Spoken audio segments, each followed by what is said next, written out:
The Pepsi vs. Coke battle is the stuff of legends, a clash of titans that has shaken the fizz out of cola connoisseurs for generations. Yet, despite Pepsi's valiant efforts, Coke has remained glued to the throne, leaving many wondering why has Pepsi never managed to topple the king.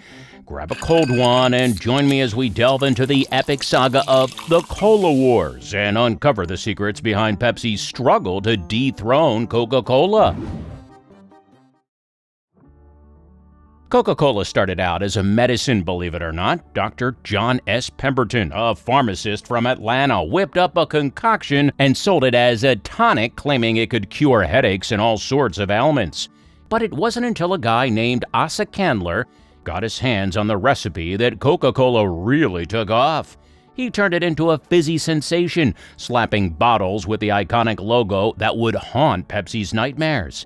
Meanwhile, over in North Carolina, Pepsi was brewing up its own concoction. It was the brainchild of a pharmacist named Caleb Bradham, who believed his drink could aid digestion. He called it Pepsi Cola, naming it after two of the key ingredients, pepsin, an enzyme that aids digestion, and cola nuts. Both sodas were making waves, but Coca-Cola had a head start and a killer marketing game. They had the whole Coke is the drink of the American dream thing going on, with ads showing happy families sipping on ice-cold Cokes like it was liquid happiness. They were everywhere, from soda fountains to billboards, and they even had Santa Claus himself shilling their soda. Pepsi, on the other hand, was playing catch-up. They tried all sorts of tricks to steal Coke's thunder, like offering more soda for the same price, but Coke wasn't about to let some upstart steal thunder. Another thing that kept Coke ahead was their secret formula. The stuff was locked up tighter than Fort Knox. Even today, only a handful of folks know the exact recipe, and it's been said that they're not even allowed to be near each other in case a disaster happens. Pepsi, on the other hand, was more open about their formula, which some folks saw as a sign of weakness, but they wouldn't stay weak for long. In 1975, the cola world got turned upside down thanks to a little thing called the Pepsi Challenge.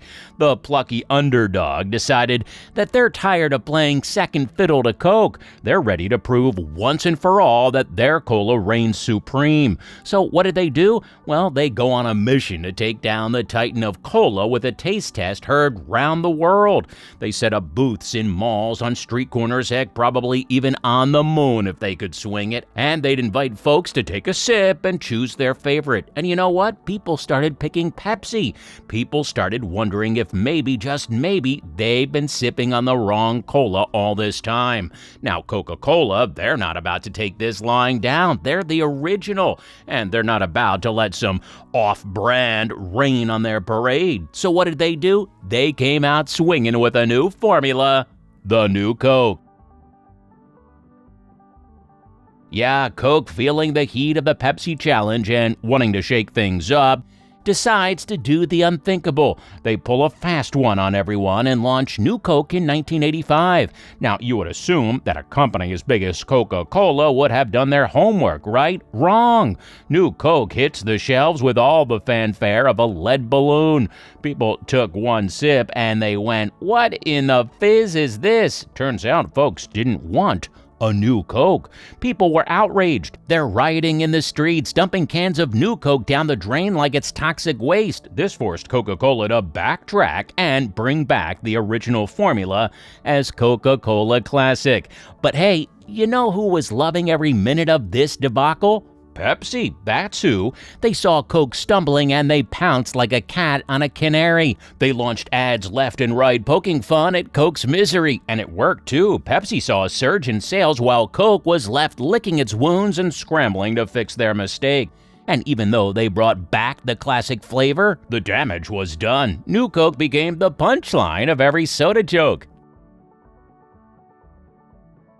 Pepsi may have shone bright, but their stars, well, not so much. In the 80s, Pepsi's star-studded lineup of celebrity endorsers and controversies that shot them out of the sky. In the most infamous of these scandals, we've got the king of pop himself, Michael Jackson. In 1984, during the filming of a Pepsi commercial, the unthinkable struck. Pyrotechnics gone wrong set Michael's hair on fire, leaving him with second-degree burns. Ouch!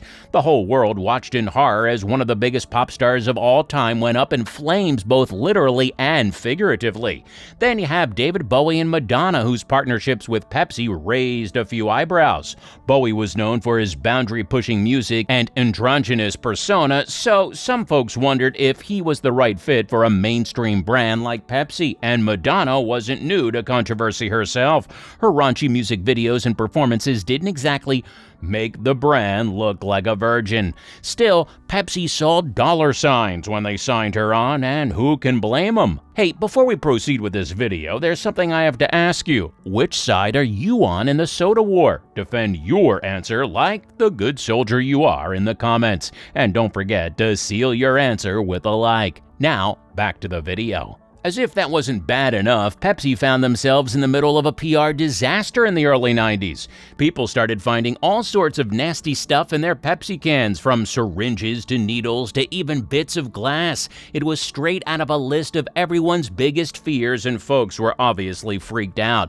You can imagine the panic that ensued. People swore off Pepsi, and of course they denied any wrongdoing, saying there was no way syringes could have ended up in their cans during the manufacturing process.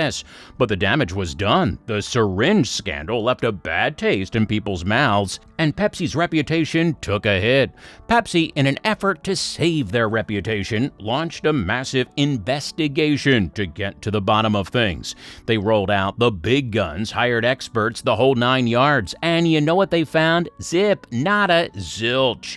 There was no evidence that any of these scary objects had come from Pepsi's production line.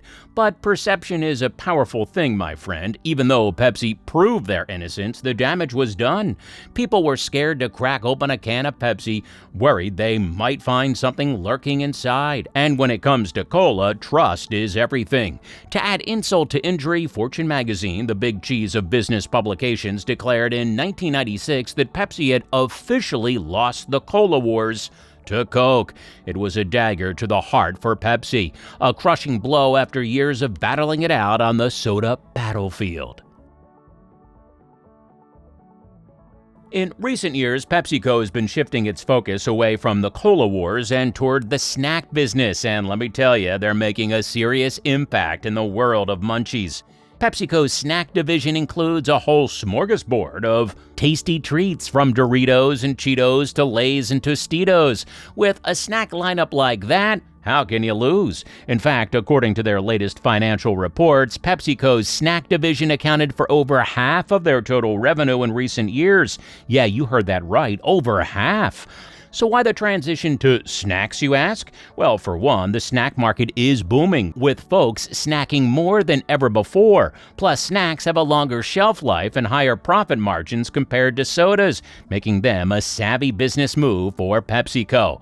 But hey, don't count PepsiCo out of the beverage game just yet. They're still churning out delicious drinks like Pepsi, Mountain Dew, and Gatorade, and they've got some pretty innovative products up their sleeves too, like their line of bubbly sparkling water. So while Pepsi might not be able to beat Coke in the soda wars, they're carving out their own slice of the snack empire and proving they're more than just a one-trick pony. Cheers to PepsiCo, the snack kings of the world. Hey, you're still here. Well, that means you found the video entertaining. So why don't you hit that subscribe button over there, and be sure to stick around to the channel until the next video. You don't want to miss it. We'll see you next time.